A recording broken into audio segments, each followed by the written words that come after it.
ఒక చిన్న అడవిలో ఒక చిన్న పిట్ట ఉండేది. అక్కడే ఒక చీమ కూడా ఉండేది. ఒకరోజు చీమ తన ఆహారాన్ని తీసుకుని వెళ్తుండగా నదిలో పడిపోతుంది.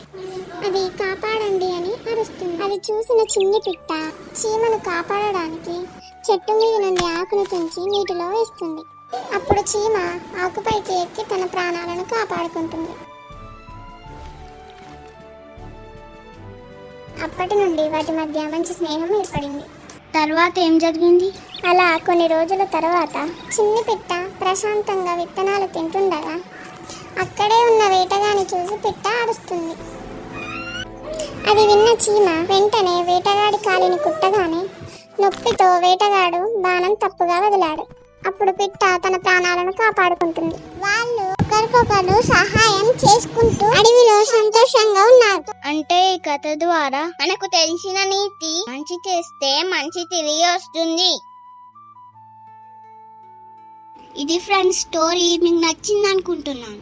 ఎందరో తిరగకండి. Take care. మంచి స్టోరీస్ కోసం మా ఛానల్ని సబ్స్క్రైబ్ చేసుకోండి.